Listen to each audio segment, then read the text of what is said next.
Salve, salve meu povo, professor Diogo Xavier na área para mais uma aula da história do Ceará para o concurso da Polícia Militar. Na aula de hoje, nós iremos dar continuidade ao conteúdo que fala a respeito da Primeira República do Brasil, falando sobre os movimentos religiosos e o banditismo. Então você que está acompanhando nossas aulas, curta, comente e compartilhe. Não passe por esse vídeo sem deixar aquela curtida, aquele comentário, espalhar o boato, postar no Instagram. Isso ajuda demais o nosso canal a crescer. E veja se você está inscrito no canal. Se inscreva no canal, porque isso também ajuda muito a gente a estar se desenvolvendo. Dizer que nós temos uma apostila. Então tem um material em PDF para você que quer estar estudando e aprimorando esse conteúdo. Então você que quer estar se aprimorando, fala com a gente. Nós temos também a nossa isolada, que começa no dia 24 de maio. São encontros que ficarão gravados também. Estou vendo esse vídeo depois. Os encontros ficam gravados e você pode assistir para ter um aprofundamento do conteúdo da história e atualidades do Ceará. Beleza? Vamos embora para o nosso conteúdo. Vê só, quando a gente fala sobre a Primeira República no Brasil, eu, na aula passada, falei um bocado sobre política de governadores, República Velha, toda essa parte aí para vocês, né? O que isso gera? Duas questões muito importantes que tem a ver com a religiosidade e a violência, certo? Vamos começar pela religiosidade. Tem um termo que é importante você lembrar, que é o messianismo. O que é isso? O vácuo social no Nordeste brasileiro, principalmente no interior. Então, esses dois movimentos, eles são muito mais fortes no sertão, já é bom dizer isso, tá certo? Eles vai gerar uma massa de pessoas que acaba por seguir líderes religiosos que misturam o catolicismo, então eles são católicos, tá? Eles utilizam da fé católica, utilizam do vestuário, das palavras, dos santos católicos, mas misturam com questões bem populares, misturam com questões bem associadas, né, dentro desse processo a uma construção do misticismo, podemos dizer assim, tá certo? Isso se desenvolve em todo o sertão nordestino. Nós temos vários líderes messiânicos. O nome mais famoso, inclusive, é o do Antônio Conselheiro, que teve lá Canudos e tal, mas não é no Ceará, né? Na Bahia. Mas é importante para a gente, talvez Canudos vocês conheçam, né, a história, que é do quê? Um líder messiânico. Isso aconteceu? Sim. Em várias situações, esses líderes que arregimentam grupos gigantes de pessoas que vão atrelando nesse sentido, ok? Então isso vai acontecer. No Ceará, especificamente, nós precisamos falar da imagem, da figura de Padre Cícero. Padre Cícero, porque ele é uma figura importante antes e hoje em dia também, tá certo? Padre Cícero, ele viveu, né, o grande local que a gente tem hoje é Juazeiro, né? Ele cresce no Nordeste brasileiro, ele vai começar a sua presença na fé católica, né, como padre, ele vai ganhando importância, ele tem uma relevância, porque quando ele chega na cidade, ele chega com a ideia de moralizar. Então ele vai com a ideia de eu vou moralizar o sertão nordestino. Ele dizia que tinha muita bebedeira, ele dizia que tinha muita festa, então ele chega com a ideia de mudar os costumes da população. E aí ele começa a fazer essas questões e começa a ganhar importância política. A figura de Padre Cícero, ela é importante na religião e na política do Ceará, tá certo? Inclusive, ele tinha uma ligação com Accioli. Lembra que eu falei Accioli, Nogueira Accioli, que era o principal nome da política de governadores no Ceará, que comandava o coronelismo, então ele fazia isso. Padre Cícero tinha essa relação. Porque, veja, era uma coisa complexa. Esse catolicismo popular, ele associava também uma crítica social. De que? A gente está vendo a miséria, a gente está vendo a pobreza. Mas ele não conduzia, não era um movimento social. Então isso é uma coisa que a gente precisa entender. Então, apesar de esse messianismo, essas figuras, elas criticarem essa questão, né, da pobreza extrema, eles não vão ser figuras que vão levar um movimento social. Não é isso, tá certo? E a figura de Padre Cícero, ele estava aliado aos coronéis. Então não podemos colocar Padre Cícero como um líder político contrário ao coronelismo. Não era essa relação. ele era ligado aos coronéis, inclusive, ele tinha essa relação muito forte. E aí é famosa a ideia dos milagres de Juazeiro, que é a ideia de que a mulher chegou lá com a hóstia e a hóstia ficou vermelha, transformada pelo sangue de Cristo. Então isso ficou ali muito destacado nesse momento, certo? Então ficou muito lembrado nesse momento aí, essa relevância, entenderam? Então, por conta disso, a gente vai ter essa dimensão aí de Padre Cícero. E por que isso é tão importante?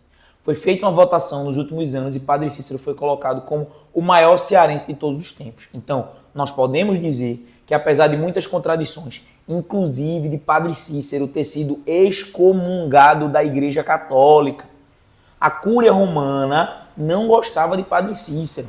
Ele foi excomungado e só teve revertido esse processo em 2015. Então, ou seja, é muito recente a ideia de Padre Cícero. Não é recente a ideia de que ele é uma figura importante no Ceará. Pelo contrário, ele é muito importante. Mas, para a cúpula da Igreja de Roma, do catolicismo, eles não gostavam, eles eram contrários, eles entendiam que Padre Cícero praticava um misticismo e não o catolicismo propriamente dito, tá certo? E aí outra coisa importante para a gente pensar de Padre Cícero são os romeiros que até hoje vão para Juazeiro, mais especificamente na festa de 2 de fevereiro. Então vamos lá.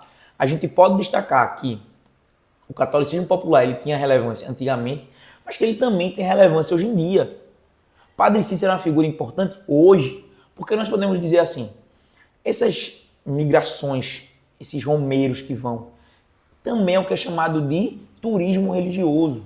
Então, o PIB do Ceará cresce, a gente tem uma relevância na economia para aquela população. Então, podemos destacar aqui a figura de Padre Cícero, hoje ainda tem relevância no Ceará, destacando-se o turismo religioso de muitas pessoas, que a gente pode chamar dos romeiros, que vão até o local para praticar sua fé e sua devoção. Beleza? Pausa para água.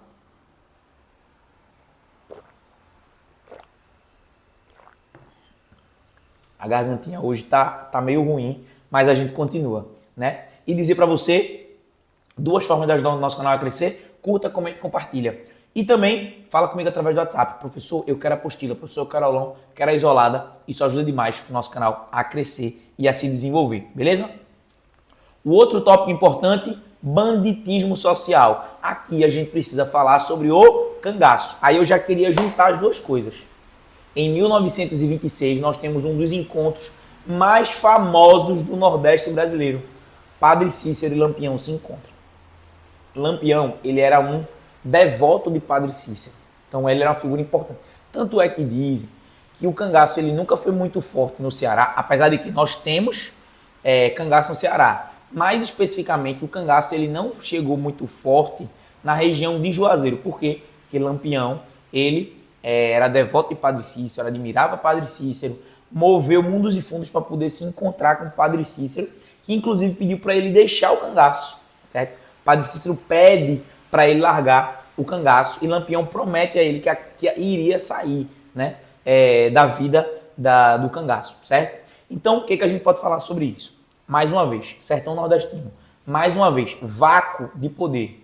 Quem é que vai crescer com isso? O banditismo, o cangaceiro. Os grupos de cangaceiro eram cerca de 5, 10, eram poucas pessoas. A gente acha que eram grupos de 50, não. Eram menor quantidade. Alguns, óbvio, quando o Lampião ia fazer grandes ataques, aí juntavam grupos, né? Esses grupos, eles vão acabar por fazer ataques nas cidades. E aí, o que a gente precisa lembrar? Eles se utilizavam de uma ideia de que a polícia não podia entrar no outro estado. Então, a polícia não podia fazer longas perseguições em outros estados, não havia uma comunicação entre uma polícia e outra. E por quê? Governadores, políticos de governadores. Um não queria ajudar o outro governador. Então isso acontecia. Rolava também uma disputa para quem ia pegar o cangaceiro, acabava que ninguém pegava. Então isso tudo estava acontecendo nesse contexto. E o cangaço crescendo. E o cangaço tendo uma relevância, tendo uma importância muito grande. O cangaço tendo um período de desenvolvimento que era como? Eles também faziam aliança com os coronéis. Então a gente também não pode dizer que o cangaceiro ele era, como é que eu posso dizer assim, um rebelde social. Não. ele era um bandido, um violento, praticava violência, mas a gente não pode dizer que o cangaceiro ele era um crime comum, que era igual ao crime que a gente tem hoje. É diferente. Por quê? Porque eles utilizavam-se da ideia da justiça social, embora você não pode dizer de jeito nenhum uma coisa que às vezes é comum a gente ouvir por aí. Lampião era um Robin Hood. Isso está completamente falso. O cangaço não é isso.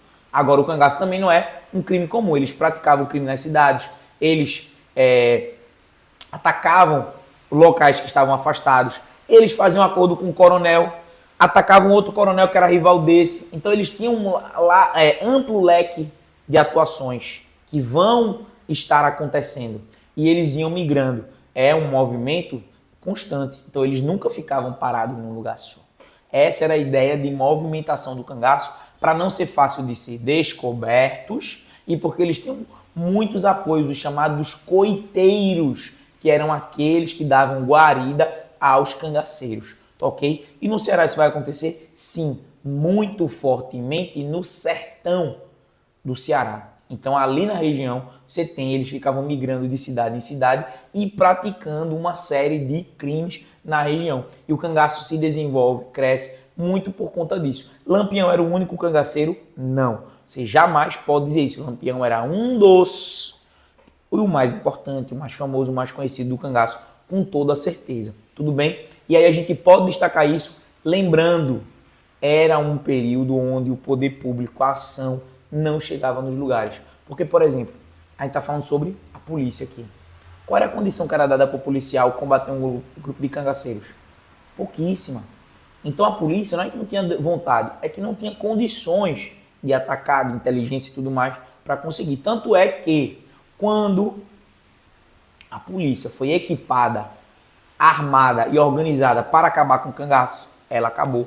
Já era Vargas, Lampião morre em 1938, o cangaço acaba em 1940. Beleza, meu povo? É isso. Vamos dar sequência nas aulas. Tamo junto e forte abraço.